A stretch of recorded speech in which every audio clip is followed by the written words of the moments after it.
ॐ अज्ञानतिमिरान्धस्य ज्ञानाञ्जनशलाकया चक्षुरुन्मिलितं येन तस्मै श्रीगुरुवे नमः। वन्देऽहं श्रीगुरो श्रीयुत्पदकमलं श्रीगुरून् वैष्णवांश्च श्रीरूपं साग्रजातं सहगण रघुनाथान्वितं तं सजीवम् साद्वैतं सावधूतं परिजन सहितं कृष्ण चैतन्य देवं श्री राधा कृष्ण पादान् सहगण ललिता श्री विशाखान्वितांश तमादिदेवं करुणानिधानं तमालुवर्णं सुहितावतारम् अपार संसार समुद्र सेतुं भजामहे भागवत स्वरूपम्। हे देव हे दैत्य हे भुवनैक बंधो हे कृष्ण हे चपल हे करुणैक सिंधु हे नाथ हे रमण हे नयनाभिराम हा हा कदानुभवितासि पदं दृशोर्मे। श्री कृष्ण चैतन्य प्रभो नित्यानंद श्री अद्वैत गदाधर शिव सदी गौरभक्त वृंद। हरे कृष्ण कृष्ण कृष्ण हरे हरे हरे राम राम राम हरे हरे। हरे कृष्णा। सर्वप्रथम मैं अपने गुरुपाद पद्म ओम विष्णुपाद अष्टोत्तर शत श्री श्रीमद् भक्ति वेदांत माधव गोसाई महाराज के चरण कमलों में अनंत कोटि दंडवत प्रणाम ज्ञापन करता हूं।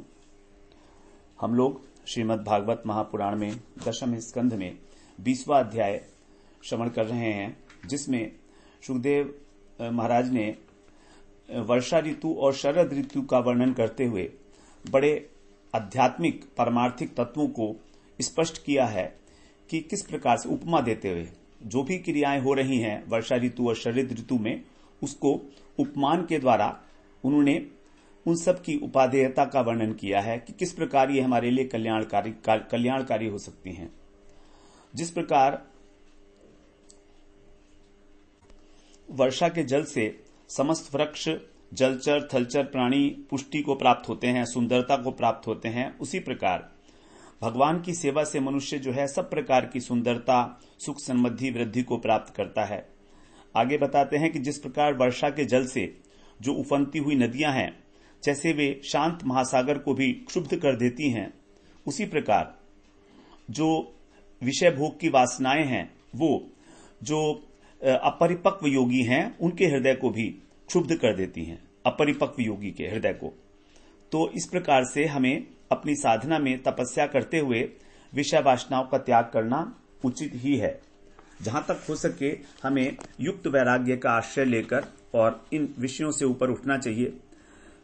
फिर आगे बताया कि जिस प्रकार जो मूसलाधार बारिश है उसके कारण पर्वत के जो शिखर हैं उनको कोई व्यथा नहीं होती, वो लगातार चोट खाते हैं तो भी उनके ऊपर कोई दुख नहीं होता। उसी प्रकार जब हमारे को भजन करते हुए हमारे ऊपर दुखों की भरमार होती है तो हमें जो भक्त होता है उसको किसी प्रकार की व्यथा नहीं होती, क्योंकि उसने अपने मन को अपनी बुद्धि को भगवान को समर्पित कर रखा है। और विशेष रूप से जो परमार्थिक पथ हैं वे कई बार घास, जैसे कि जो राजमार्ग है वो भी कभी कभी घास से ढक जाता है और उसको पहचानना कठिन है। उसी प्रकार से जो यदि ब्राह्मण वेदों का अभ्यास नहीं करते हैं तो काल क्रम से ये जो हमारा परमार्थिक संपदा है, वैदिक संपदा है, ये भी नष्ट प्राय हो रही है, ये लुप्त प्राय हो रही है, नष्ट नहीं कह सकते इसको, लुप्त हो रही है धीरे धीरे। और आगे बताया कि जैसे बादल जो होते हैं वो बड़े परोपकारी हैं, लेकिन बिजली उसमें कभी स्थिर नहीं रहती है, कभी चमकती है कभी नहीं चमकती है। उसी प्रकार से कैसे, जैसे कि जो चंचल और व्याश्याएं होती हैं वे धन इत्यादि के लिए जो गुणी महापुरुष हैं उनके पास गुणी लोगों के लिए कभी जाती हैं और कभी नहीं जाती हैं, अर्थात कभी जम के नहीं रह सकती हैं उनके साथ। फिर आगे बताया आकाश के मेघ जिस प्रकार से जब वर्षा होती है तो गर्जन तर्जन से भर जाते हैं और उसमें बिना डोरी के ही इंद्रधनुष की सी शोभा होती है। हमको जब वर्षा ऋतु होती है तो हम देखते हैं कि एक इंद्रधनुष होता है लेकिन उसमें डोरी नहीं होती है, डोरी नहीं होती है उसमें। तो उसी प्रकार से जो भगवान हैं वे भी इस प्रपंच के अंदर, यद्यपि वो सब गुणों से अतीत हैं, त्रिगुणात्मक नहीं हैं, तो भी उसी प्रकार से भगवान अपनी लीला से जब प्रकट लीला होती है उनकी, तब उस समय यहां पर इस प्रपंच में सुशोभित होते हैं। तो इस प्रकार से आगे भी बताया 19वें श्लोक में कि जैसे चंद्रमा की जो चांदनी है उससे बादलों का आभास होता है। अगर चंद्रमा नहीं होगा तो बादलों का आभास नहीं होगा, लेकिन वही बादल चंद्रमा को ढक भी लेते हैं। उसी प्रकार से हमारा जो अहंकार है वो हमारे स्वरूप को ढक लेता है, तो उसको प्रकाशित नहीं होने देता। अब यहां पर 20वें श्लोक से हम लोग आज प्रारंभ करेंगे। नहीं, 20वां श्लोक हमारा हो गया था, क्योंकि 20वें श्लोक के लिए बताया गया वैष्णव के लिए कल्याणकारी है। इसमें बताया है कि जिस प्रकार मेघों के आगमन पर और उनका अभिनंदन करते हैं मयूर इत्यादि जो पक्षी हैं, वो सब नृत्य करते रहते हैं, नृत्य करते हैं। उसी प्रकार से जो संसार के ताप में झुलसे हुए जीव हैं, वो जब भगवान के भक्त से उनका संग होता है, उनका मिलन होता है, तो वो भी जो है अत्यंत हर्षित होते हैं। अब 21वें श्लोक में कह रहे हैं, पीत्वापह पादपः पद्भिरासन्नात्ममूर्तयः प्राकक्षामास तपसा शांता यथा कामानुसेवया।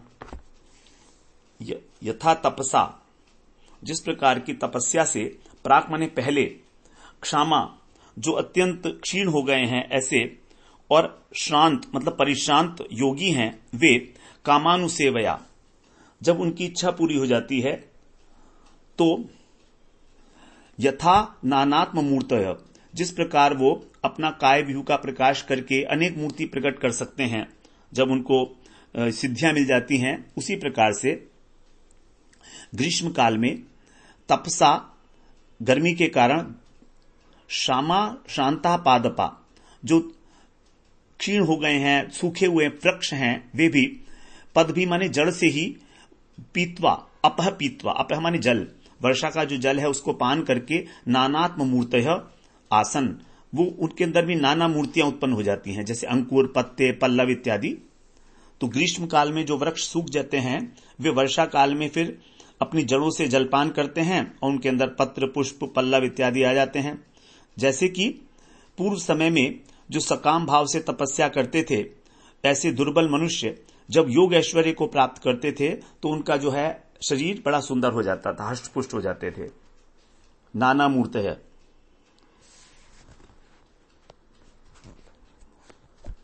तो ये वाला जो श्लोक है ये निष्काम भक्तों के लिए नहीं है, जो सकाम भक्त हैं उन्हीं के लिए माना जाएगा, क्योंकि निष्काम भक्त जो हैं उनको किसी प्रकार की कोई इच्छा नहीं होती योग सिद्धि इत्यादि की, वो कभी भी योग सिद्धि वगैरह के लिए प्रयत्न नहीं करते।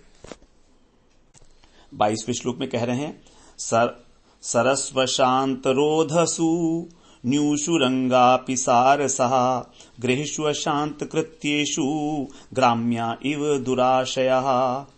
हे अंग अर्थात हे महाराज परीक्षित, दुराशया जिनका आशय अत्यंत दूषित है, अर्थात जो दुर्वासना से युक्त हैं, ऐसे ग्राम्या माने ग्रामीण जन, जैसे जिस प्रकार अशांत कृत्येषु अनेक प्रकार के अशांत कार्य करते हैं कर्मकांड के लिए, क्योंकि कर्मकांड में जो भी कार्य किए जाते हैं वे अनेक प्रकार की अशांति को प्रकट करने वाले होते हैं। ग्रहेषु घरों में निवास करते हैं, वैसे ही सारस, जो सारस है चक्रवाक पक्षी, ये क्या है, तट पर रहने वाला पक्षी है ये। रोधसु, रोधसु माने तट पर रहने वाले।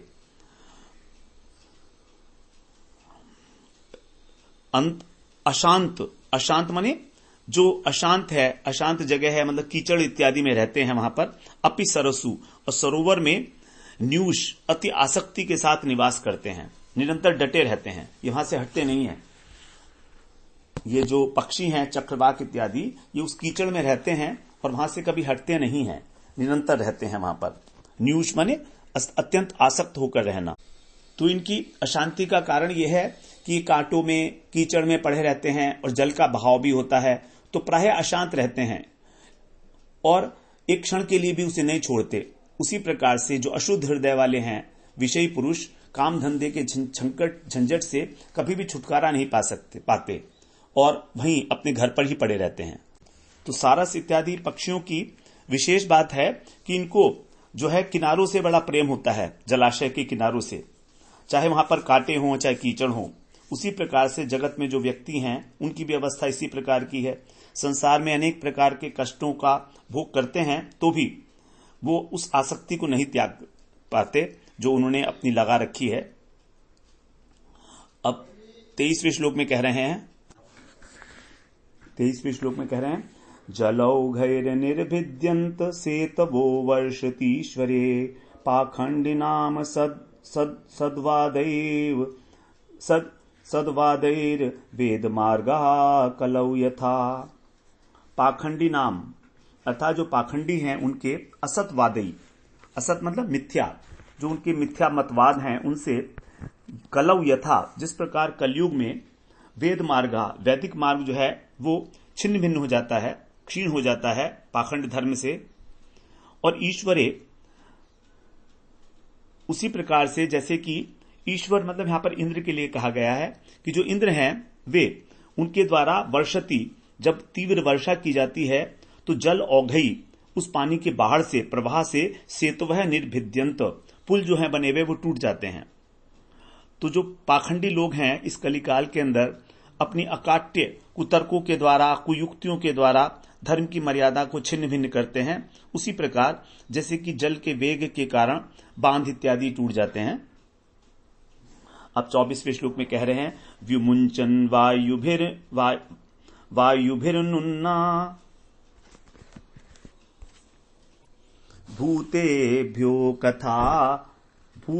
भूतेभ्योऽथामृतं घना यथा शिशो विष्पतयः काले काले द्विजेरितः।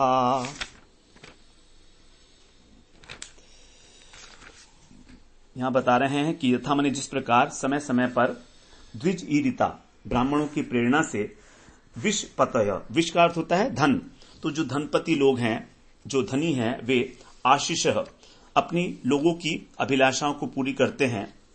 ब्राह्मण उनको जब प्रेरणा देते हैं तो वो लोगों की आशाओं को पूरा करते हैं। इसी प्रकार से वायु भी नुन्ना, वायु के द्वारा प्रेरित होकर अथ घना, अब जो है इस समय वर्षा ऋतु में बादल भूतेभ्य, प्राणियों के लिए अमृतम विमुंचन, अमृत के समान जो जल है उसकी वर्षा करते हैं। तो यहां पर जो है बता रहे हैं कि वायु जो है वो प्रेरक है। जैसे ब्राह्मण लोग प्रेरणा देते हैं धनी लोगों को कि आप इस प्रकार का अनुष्ठान करो, ये दान करो, ये कल्याण, लोक कल्याण का कार्य करो, उसी प्रकार से ब्राह्मणों के उपदेश के द्वारा निर्धन पीड़ित लोगों की रक्षा करते हैं और खुले मन से धन का दान देते हैं। और और वायु बादल भी यदि वायु के द्वारा चालित नहीं होंगे तो वर्षा नहीं करेंगे। उसी प्रकार से जैसे कि धनी व्यक्ति को यदि सदुपदेश नहीं दिया जाएगा तो वो किसी प्रकार का धन इत्यादि का दान इत्यादि का कार्य नहीं करेगा। तो इस सत उपदेश के अभाव में बहुत से धनी व्यक्ति, उनको मालूम ही नहीं है क्या करना चाहिए, इसीलिए वो गलत कार्यों में आसक्त हो जाते हैं और अपना बहुत सा अर्थ जो है वृथा ही व्यय कर देते हैं। तो यहां पर वर्षाकालीन बादलों के द्वारा जो जल वर्षण किया जा रहा है उसकी तुलना की गई है धन संपत्ति वालों के द्वारा जो सत कार्यों में धन व्यय किया जाता है। मतलब यह है कि संचित धन का यदि व्यय करना है और करना ही चाहिए तो हमें सत व्यक्ति का परामर्श ग्रहण करना चाहिए दान देने के लिए भी, क्योंकि दान हमें किसको करना चाहिए किसको नहीं ये हमें नहीं मालूम है, उसका क्या फल हमको मिलेगा हमको नहीं मालूम है। इसके लिए उस तत्व को, जो दान के तत्व को जानना आवश्यक है। तो इस प्रकार से यहां पर सुखदेव जी ने वर्षा ऋतु के विषय में बहुत सारे उपदेश दिए जिससे कि जो असत मार्ग पर कलयुग के अंदर लोग चल रहे हैं उनकी रक्षा हो सके उस असत मार्ग से। अब आगे जो है अगले 25वें श्लोक से बता रहे हैं वर्षा काल पूरी होने के बाद अब 25वें श्लोक से आरंभ हो रहा है। एवं वनम तद वर्षिष्ठम पक्व खरजूर जम्बुमत गो गोपालैर्वृतोरंतुम सबलः प्राविशद्धरी। गोपालै व्रतः गायों से और गोपालों से परिवेष्टित होकर सबलह बलदेव जी के साथ हरि श्री कृष्ण ने रंतुम विहार करने के लिए एवं वर्षिष्ठम जो वर्षा के प्रभाव से अत्यंत समृद्ध हो गया था, ऐसे पक्व खरजूर जहां पर पके हुए खजूर थे और जम्बू अर्थात जामुन के फल थे, ऐसे वन में उन्होंने प्रवेश किया। तो वर्षा के प्रभाव से सभी वृक्ष जो हैं वो फलों से भरपूर हो गए थे। तो इस प्रकार का जो वन था उसके अंदर भगवान ने वहां पर प्रवेश किया। तो अब 7 श्लोकों में भगवान की जो लीला है उसका वर्णन किया जाएगा। यहां पर 26वें श्लोक में कह रहे हैं,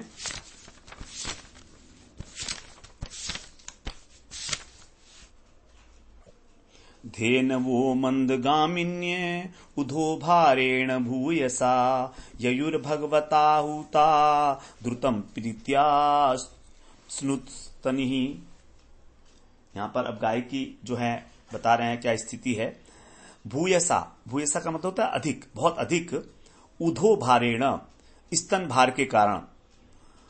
मंदगामिन्य जो मंद मंद गति से चलने वाली गाय हैं, धेनुवः भगवता आहुता जब भगवान के द्वारा आह्वान किया गया, भगवान ने सबका नाम ले लेकर जब पुकारा, तब वे प्रीतिया अत्यंत प्रीति पूर्वक आनंद पूर्वक श्रुत स्तनहा उनके स्तनों से दूध झर रहा है, ऐसी स्थिति में द्रुतम ययु द्रुत गति से भगवान की ओर आने लगी।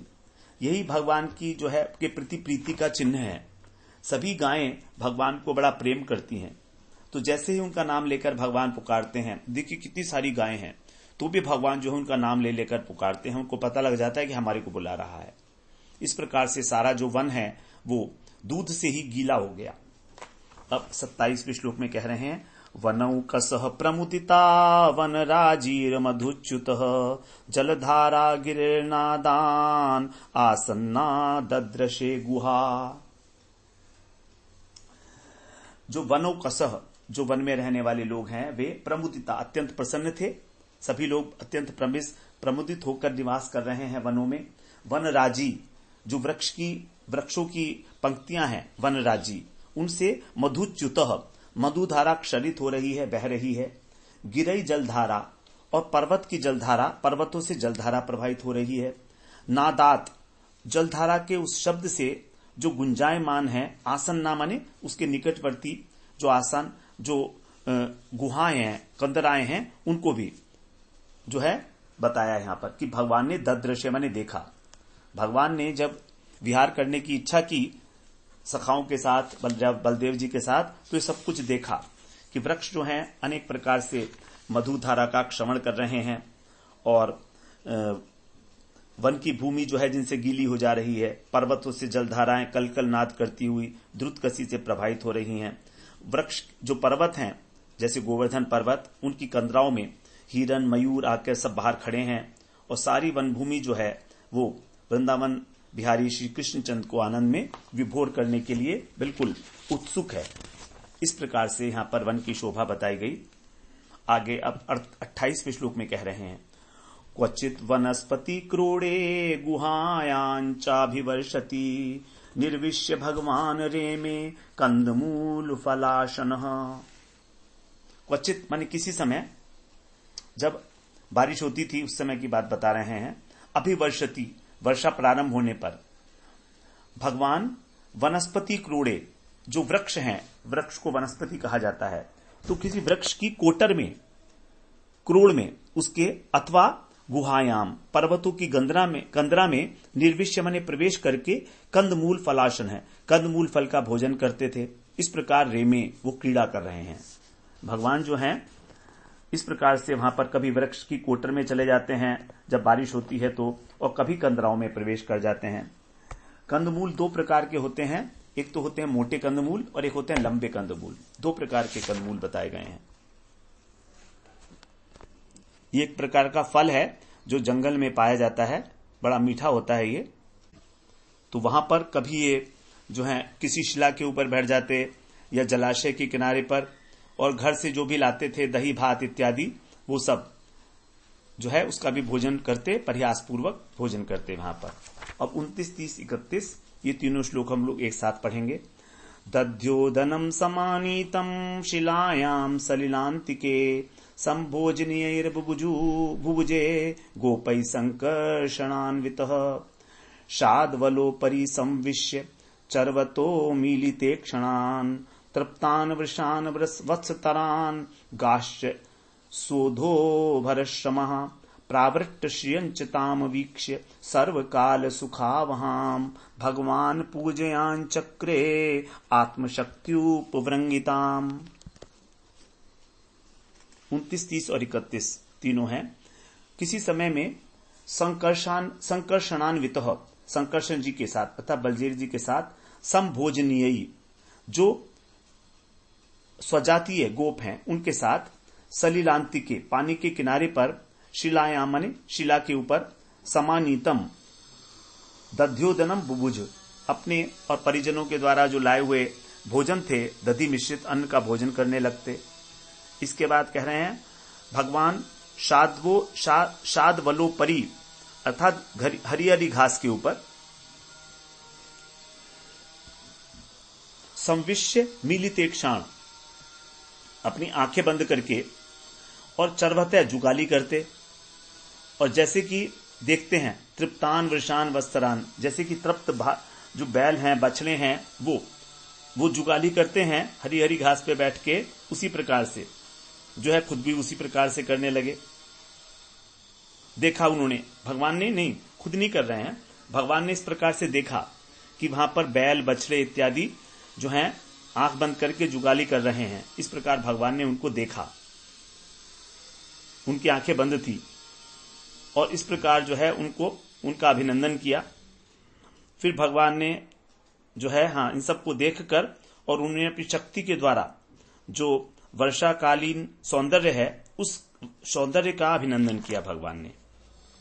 तो भगवान की जो लीला स्वादन करने वाले भगवान कृष्ण, जैसी उनकी इच्छा होती है उसी के अनुसार लीला शक्ति उस क्षेत्र को जो है विभावित कर देती है, उसी लीला के अनुसार। तो वहां पर कभी कभी कृष्ण जो है वृंदावन की घास के मैदान में बैठकर और अपने नयनों को आनंद देते, गाय बैल बछड़े सब जो हैं परितृप्त होकर उसी मैदान में नेत्र बंद करके बैठ जाते। दुग्धवती गायें जो हैं स्तनों को भार को वहन करने में असमर्थ थी, तो शयन कर रही थी, कुछ खड़ी थी, कुछ घूम रही थी, और कृष्ण के निकट आकर कुछ कृष्ण के अंगों को ही चाट रही थी। इस प्रकार से जो कृष्ण हैं वो आनंद रस में मत्त हैं, पुलकित हैं, और सभी जो हैं सभी जितने भी हैं वहां पर भगवान के साथ गाय और सखा इत्यादि परमानंद सागर में डूबे हुए हैं। और इस प्रकार भगवान जो है वर्षा ऋतु का अभिनंदन करते हैं वन में जाकर। अब 32वें श्लोक में कह रहे हैं, एवं निवसितोस्तस्मिन् राम केशवयोर ब्रजे शरत संभवत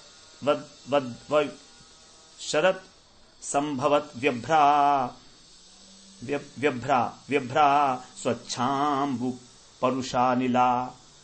इस प्रकार ब्रज में राम और कृष्ण बड़े ही प्रेम से आनंद से निवास करते रहे। निवसतु, तभी क्या हुआ, व्यभ्रा माने जहां बादल नहीं है, अभ्र कहते हैं बादल को, तो बादल रहित और स्वच्छ अंबु अर्थात निर्मल जल, और परुष अनिला, परुष माने अपरुष माने जो शांत है, इस प्रकार की वायु से युक्त शरद ऋतु सम अभवत, उसका आगमन हुआ।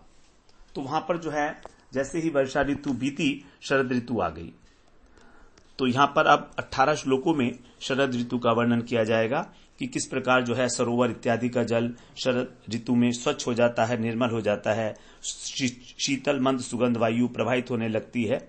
इस प्रकार से यहां पर 32वें श्लोक में शरद ऋतु का आगमन किया गया हुआ है। अब यहां से जो है शरद ऋतु के अंदर जो क्रियाएं होंगी प्रकृति के अंदर, उन सब का यहां पर जो है बताएंगे कि किस प्रकार वो हमारे लिए कल्याणप्रद हो सकती हैं।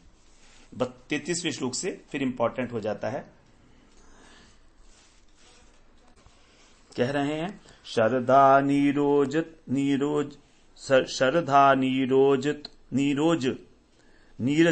शरधा नीरजोत्तप्त्या नीराणि प्रकृतिं ययुः भ्रष्टानामिव चेतांसि पुनर्योग निषेवया।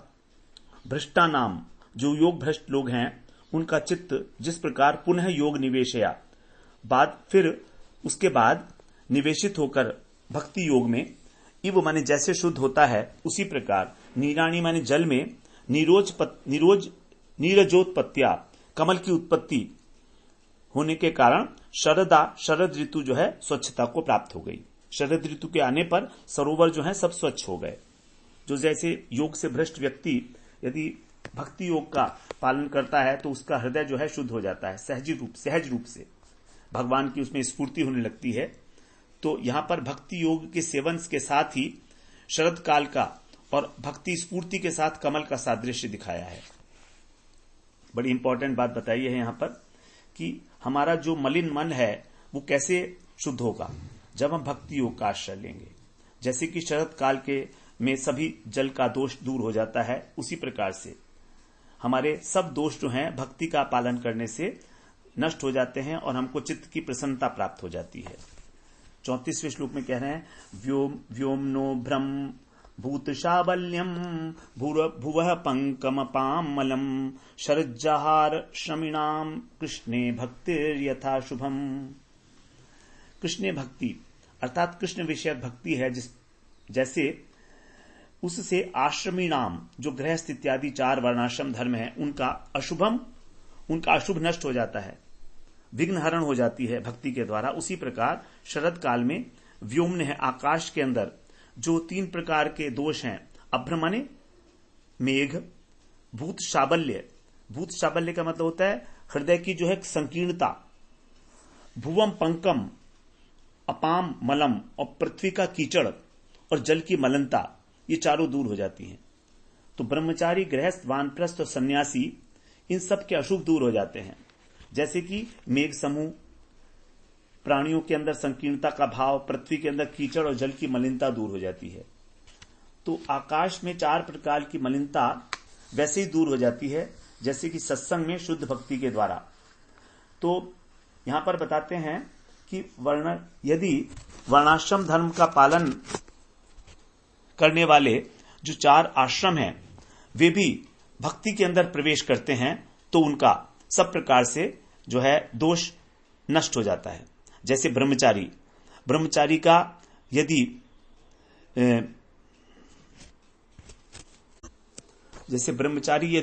किसी कर्मकांडी गुरु के पास रहता है तो उसको अनेक प्रकार का कष्ट उठाना पड़ता है। कभी उसके गुरुजी कहेंगे जाओ गाय को वन में चरा कर लाओ, लकड़ियां बीन लाओ, क्योंकि यज्ञ करना है, इस प्रकार से। तो भक्ति जो है इन क्लेशों को दूर कर देती है। कैसे? क्योंकि उसे कर्मकांडी गुरु के पास रहने की आवश्यकता ही नहीं है, वो भजन निष्ठ गुरु का आश्रय ले। उसी प्रकार से जो गृहस्थ व्यक्ति है उसको भी श्राद्ध इत्यादि के विविध कर्म करने का कष्ट उठाना पड़ता है, लेकिन जो भक्ति में लगा हुआ है गृहस्थ, उसको इस कष्ट से भक्ति दूर कर देती है। अर्थात उसका अब श्राद्ध कर्म इत्यादि करने में कोई वो है अधिकार नहीं रहता। तो वर्षाकालीन उसके कारण जो है योगी और तपस्वी वानप्रस्थी एक स्थान पर रहकर वास करते हैं वर्षा काल में, लेकिन शरद ऋतु उनके इस जो है वास को भी, कष्ट को भी समाप्त कर देती है, जिनसे भक्ति का आविर्भाव होता है। तो इस प्रकार वे वन में जाकर कहीं तपस्या या धूली रमाते हैं ना योगी लोग, तो उस प्रकार का कष्ट नहीं उठाते। भक्ति उनके सारे उस अग्निताप को, भस्म इत्यादि लगाने के कष्ट को नष्ट कर देती है। वर्णाश्रम धर्म में तो वानप्रस्थी के लिए बहुत कष्ट उठाने वाली जो धर्म है वो बताए गए हैं, हम लोग उसको सुनेंगे आगे 11वें स्कंद में। बहुत कष्ट है वानप्रस्थी को। उसी प्रकार सन्यासी लोग जो है ब्रह्म जीव एकता की भावना करते हैं, अनेक प्रकार के कष्ट उठाते हैं, तो उस कष्ट को भी भक्ति निर्मूल कर देती है, क्योंकि उसको इस प्रकार की व्यर्थ निर्विशेष ब्रह्म की चिंता नहीं करनी पड़ती। तो इस प्रकार से शरद काल जो है सभी प्रकार के 4 प्रकार के जो कष्ट हैं उनको दूर करता है। मेघ को दूर कर देता है, मेघ समूह को। फिर जो संकीर्णता का भाव है हृदय में उसको भी दूर करता है, पृथ्वी के कीचड़ को दूर करता है और जल की मलिनता को दूर करता है। तो इन चारों को ही क्रमशः यहां पर ब्रह्मचारी, गृहस्थ, वानप्रस्थ और सन्यास के साथ रिलेट कराया गया है। तो दोबारा सुन लें इस बात को, थोड़ी इंपॉर्टेंट है ये। जब व्यक्ति भगवान का भजन करता है, भक्ति में प्रवेश करता है, तो उसको वर्णाश्रम धर्म का पालन करना आवश्यक नहीं होता। उसके लिए जितने भी आवश्यक कृत्य हैं उनको करने की कोई आवश्यकता नहीं है, क्योंकि अब उसने शुद्ध भक्ति का आश्रय ले लिया है। भगवान की कथाओं में, लीलाओं में उसकी रुचि हो गई है। तो यदि हम देखेंगे साधारण रूप से ब्रह्मचारी का जीवन बड़ा कष्टकारी है। उसको अपनी गुरु की आज्ञा में, गुरु के आश्रम में रहकर अनेक प्रकार के कष्ट उठाने पड़ते हैं। गुरु उसको कहीं भी कुछ भी कार्य के लिए भेज देता है, कौचारण करने के लिए अथवा किसी भी कार्य के लिए, लेकिन भजन में आने के बाद उसको केवल भगवान का भजन करना है, श्रवण कीर्तन स्मरण पाद सेवन इत्यादि। उसी प्रकार गृहस्थ व्यक्ति अनेक प्रकार के श्राद्ध इत्यादि कर्म करता है, नव दुर्गे करता है, उपवास करता है, बड़े बड़े कर्म कांड के अंदर यज्ञ करता है, तो कितना उसको कष्ट होता है।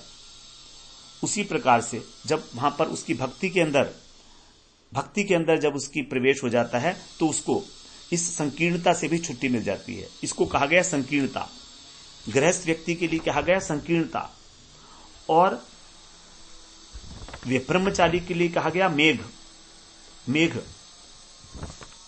इसके लिए कहा गया संकीर्णता रूपी क्लेश को नष्ट करता है भक्ति। उसके बाद तीसरे स्थान पर बताया वानप्रस्थ। तो वानप्रस्थी व्यक्ति को भी बहुत कष्ट उठाने पड़ते हैं। वन में जाकर अपने शरीर को पूरा तपाना पड़ता है, पंचाग्नि के बीच में बैठकर, और अनेक प्रकार से शरीर को तपाया जाता है। तो वो भी करने की आवश्यकता नहीं होती भक्ति मार्ग का अवलंबन करने पर। तो जैसे कि पृथ्वी का कीचड़ जो है शरद काल हर लेता है, उसी प्रकार से इस प्रकार का जो कीचड़ है वो भी हरण हो जाता है। और सन्यासियों के लिए तो ब्रह्म और जीव एक ही है, अहम ब्रह्मस्मि का ध्यान करना पड़ता है। ऐसा ब्रह्म निर्विशेष, जिसकी कोई विशेषता नहीं, ना उसका नाम है, ना रूप है, ना उसका गुण है, और ना उसमें कोई क्रिया है। तो ऐसे ब्रह्म का चिंतन करना कितना मुश्किल है। निर्विशेष शून्य का चिंतन करना कितना मुश्किल है, बड़ा कष्ट है। भगवान ने गीता में कहा, क्लेशो अधिकतरस्तेषाम अव्यक्ता सक्त चेतसाम। उस अव्यक्त निर्विशेष ब्रह्म के ऊपर ध्यान को केंद्रित करना अत्यंत कष्टकारक है, और उसकी गति भी जो है वो कष्टकारक ही है। तो उसको ये भी नहीं करना पड़ता। तो इस प्रकार का जो क्लेश है उसको भी भक्ति हरण कर लेती है, जैसे कि जल का मैलापन हरण हो जाता है। तो निराकार निर्विशेष ब्रह्म के अंदर जो आसक्त पुरुष हैं उनको अधिकतर क्लेश ही मिलता है। तो ये सारे के सारे जो उदाहरण दिए गए 4 प्रकार के, वो वर्णाश्रम धर्म के लिए बिल्कुल ठीक बैठते हैं। अब आगे 35वें श्लोक में बता रहे हैं, सर्वस्वं जलदाहित्वा विरेजु शुभ्रवर्चसः यथा त्यक्तैषणा शांता मुनियो मुक्त किल्विषा। मुक्त किल्विषा अर्थात जिनके पाप नष्ट हो गए हैं। किल्विष माने पाप, कलमश माने भी पाप होता है। तो जिनके पाप नष्ट हो गए हैं, ऐसे मुने हैं, जो मुनिगण हैं, वे त्यक्त ऐषणा,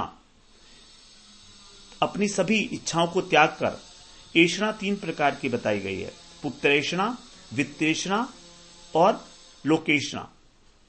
पुत्तेषणा का मतलब पुत्र की इच्छा, पुत्र की कामना, वित्तेषणा माने धन की कामना, और लोकेषणा माने यश की कामना, मान सम्मान। तो यहां पर पुत्र की कामना से ही जो है पत्नी और परिवार पूरा आ गया। 3 प्रकार की जो ऐषणाएं हैं, अभिलाषाएं हैं, ये बड़ी मुश्किल होती हैं इस संसार में त्यागना। तो मुनि लोग जो हैं, जिनके पाप हृदय से सब नष्ट हो गए हैं, वे इन 3 प्रकार की अभिलाषाओं को त्याग कर शांतः यथा, जिस प्रकार शांत होकर अवस्थान करते हैं, उसी प्रकार जलतः अर्थात जो जल को देने वाले बादल हैं, वे भी सर्वस्वम, अपना सर्वस्व, जल का सर्वस्व क्या है, उसका धन, उसका जल, उसके अंदर जल ही जल तो भरा है, तो उस जल को हित्वा माने त्याग कर शुभ्र वर्चसः, श्वेत वर्ण हो जाते हैं। पहले जो है घनश्याम होता है, उनका नाम श्याम रंग के होते हैं। जब घने बादल होते हैं तो काले होते हैं, जिनमें पानी भरा होता है। लेकिन जब पानी सब छोड़ देते हैं तो अत्यंत श्वेत हो जाते हैं, रुई की तरीके से विरेजू अवस्थान कर रहे हैं। तो जैसे जो पाप रहित मुनिगण हैं, वे लोक परलोक, स्त्री पुत्र, धन संपत्ति, मान सम्मान, किसी प्रकार की चिंता नहीं करते, निर्लेप हो जाते हैं, निर्लेप हो जाते हैं। उसी प्रकार से मेघ भी अपना जो जल रूप सर्वस्व है उसको त्याग देते हैं। तो वास्तव में जो त्याग है उसी के अंदर ही आनंद है। जब तक हम त्याग नहीं करते हमको सुख नहीं मिल सकता। आप देखिए, किसी भी चीज को साधारण रूप से समझें, हमारे पास धन है, अब हम जब धन को त्यागते हैं, अर्थात उस धन को छोड़कर उसके बदले में कुछ सामान खरीदते हैं, तभी तो हमें आनंद मिलता है ना। अगर हम धन को लिए बैठे रहेंगे तो हमें आनंद कैसे मिलेगा? धन अपने आप में आनंद नहीं दे रहा। जब धन का किसी वस्तु को प्राप्त करने के लिए त्याग किया जाता है, आनंद तभी मिलता है। तो आनंद तभी मिल सकता है जब हमारे अंदर त्याग की भावना हो। ये बड़ी इंपॉर्टेंट है। जो त्याग की भावना है ये इनबिल्ट होती है, इनबिल्ट होती है। ये किसी किसी में है तो है, नहीं है तो नहीं ही होती, नहीं होती। कई बार ये वाली त्याग की भावना कई लोगों में नहीं होती है। तो इसलिए कह रहे हैं कि त्याग की भावना होनी बड़ी आवश्यक है। जब तक हमारे अंदर गीता क्या सिखाती है? हमको त्याग सिखाती है। गीता में यदि गीता को उल्टा किया जाए शब्दों को, तो तौ और गौ, तौ माने त्याग, तौ गौ त्याग, तो त्याग ही गीता का उपदेश है। अर्जुन ने 18वें अध्याय के प्रथम श्लोक में यही पूछा कि आप मुझे त्याग और सन्यास का स्पष्ट करिए, अंतर क्या क्या है, त्याग क्या है और सन्यास क्या है। तभी भगवान ने फिर वहां पर बड़ी विशद व्याख्या की है कि त्याग कितने प्रकार का होता है, त्याग कैसे किया जाता है, कर्म क्या है, कर्म के फल का त्याग, कर्म का त्याग, कर्म की आसक्ति का त्याग, इन सब का क्या अर्थ है। तो जब तक हम त्यागेंगे नहीं तब तक हम मुक्त नहीं हो सकते, तब तक हम हल्के नहीं हो सकते। भगवान जो है हमको भारी नहीं करना चाहते हैं इस संसार के विषयों को ले लेकर, उनको भोग भोग कर, बल्कि जब हम इन भोगों से उपराम हो जाते हैं, ये भोग हमारे अपने आप छूट जाते हैं भगवान का भजन करते करते, तब हमारा जो त्याग है वो अपने आप संपादित हो जाता है। कोई ये नहीं कि हमने जानबूझकर किसी चीज को त्यागा। जब भगवत वस्तु प्राप्त हो जाती है तो इस प्रकार का जो भौतिक वस्तुओं का त्याग है ये अपने आप होने लगता है। हमें पता भी नहीं लगता कि हमारे को किस प्रकार से त्याग होता चला गया हमसे। हमने कुछ नहीं किया, क्योंकि यदि जानबूझकर त्याग करेंगे तो मन में क्लेश होता है, क्योंकि उसके अंदर बड़ी आसक्ति है अभी तक। तो उसी प्रकार जो काले मेघ हैं, काले मेघ कैसे हैं? तमोगुण के प्रतीक हैं। वो उसको त्याग दिया, फिर रजोगुण को त्याग दिया। रजोगुण का मतलब है मेघ जो है गर्जन करते हैं, मेघ का जो गर्जन है बहुत तेजी के साथ, उसको कहा गया रजोगुणी है। और जो उनकी अंदर कालिमा है वो तमोगुणी है। तो इस प्रकार से उन्होंने रजोगुण के द्वारा अपने तमोगुण को दबाया और सत्वगुण के द्वारा रजोगुण को दबा दिया, अर्थात सफेद हो गए। सात्विक का मतलब सफेद हो गए, श्वेत हो गए। तो इस प्रकार से बादलों का अहंकार क्या है? बादलों का अहंकार है जल। उनके पास एक ही धन है, उस धन का नाम है जल। तो जब वो अपने धन को लुटा देते हैं अच्छे प्रकार से, पूरा का पूरा, एक बूंद भी नहीं रखते अपने पास, तभी उनके अंदर सात्विकता का प्रादुर्भाव होता है। और इस सात्विकता ही ये मेघों की जो है उनके श्वेत वर्ण के रूप में परिलक्षित होती है।